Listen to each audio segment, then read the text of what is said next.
CP, where are you on it? Yeah, I'm with you. I don't see the friction specifically among teammates as an issue, right? We see it all the time. It's all part of pro sports. There's a lot of pressure to win. These guys are professional athletes. We've seen things get physical in Golden State with Draymond Green and Jordan Poole. They've been able to get past that. The infamous Michael Jordan punching Steve Kerr. They won championships after that. It happens in sports. But the problem that I have is, as the leader of the team, can you trust Julius Randle to deliver in a big spot? It's what I've always questioned about Julius Randle. It's never been about talent. It's been about when the pressure is mounting, and it's only going to get bigger as they head towards the playoffs now.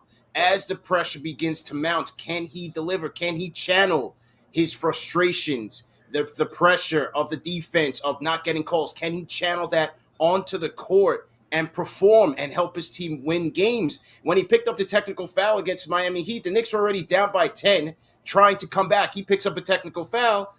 They hit the technical free throw. Now they're up. Now the Heat are up 11. That sets you back as a team. And a lot of people want to say that, well, in the Orlando game, he seemed to have finished the game fine. The team was still fighting, so on and so forth. But what happens in the playoffs? What happens when the spotlight becomes more intensified? I just don't trust Julius Randle to deliver in a big spot. And I've taken a lot of heat on that. A couple of months ago when I was on this show, Ian, and I said they should trade Randle. And a lot of fans got on me for that. But what they completely disregarded was I acknowledge that he's a great player. He's a talented player. It's never been about the talent with Julius Randle. It's been about, can he deliver in a big spot? He's an Iron Man. He's a top performer, 57 points. I mean, look at the performance in that 57-point game. In that third quarter, he was so gassed because he put it all on the line. That's what you want from your player. But up here, when the pressure's mounting, I just don't know if he's going to be there to deliver. And it's been an issue that he's acknowledged. The organization has acknowledged it. I mean, Johnny Bryant to go down to Dallas, and I'm sure there was basketball reasons to do that in the offseason. But for them to have that conversation about how Julius was acting last year, and Johnny Bryant presenting the question saying that, is that the teammate that you would want to play with? Yeah. And Julius having that self-awareness to say, no, the organization knows it's an issue. You see Mike Breen and Clyde talking about it. So it's an issue that he needs to address so that he can help his team be better. I think you both are spot on, honestly. For me, it's not even about the play on the court anymore. It's about the energy I believe he creates in the locker room and the message that he sends to the other guys on the team. You know, I think Julius has never been held accountable, not by this coaching staff, not by this front office. And in my opinion, from our eyes, from the viewers' eyes, it doesn't seem he's been held accountable. Julius has had more meltdowns in the last 2 seasons than, for me, Julito, for anyone I've seen in the NBA since Dennis Rodman. But guess what?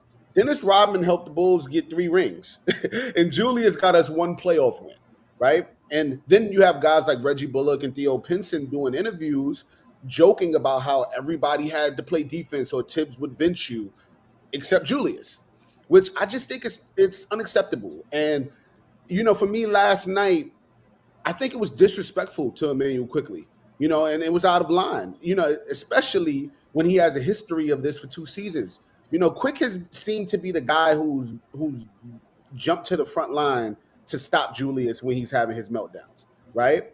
And for him to kind of buck up at Emmanuel Quickly, when Emmanuel Quickly's a 23-year-old kid, right?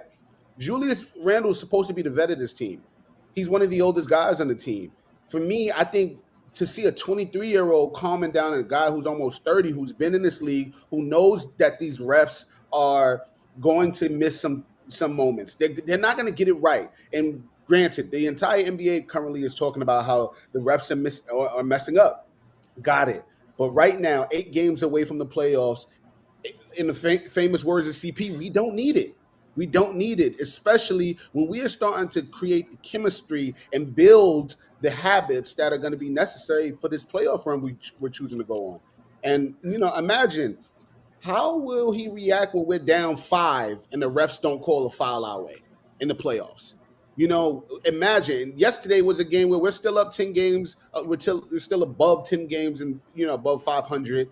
We're still on track to make the playoffs, whether it's, you know, the 5th seed and there's still chance for the 4th seed or playing. We're still on track. So imagine if that's how he reacted. I'm nervous to see how he reacts when it comes down to the playoffs. And I agree with you, CP. He's not reliable.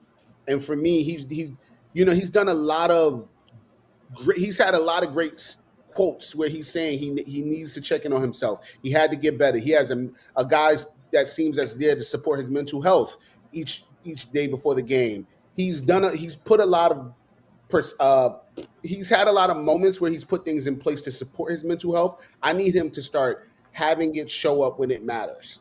And for me, I'm a person who I've championed him all year. I've had people go at me saying, "Oh, you went at Julius last season, and now this season you're champion." I call what I see on the floor. This season, he's been great for us all season long. It's just the mental part that needs to get right. And I'm nervous, man. It's alarming, and I hope he shifts it over for us to make this playoff run.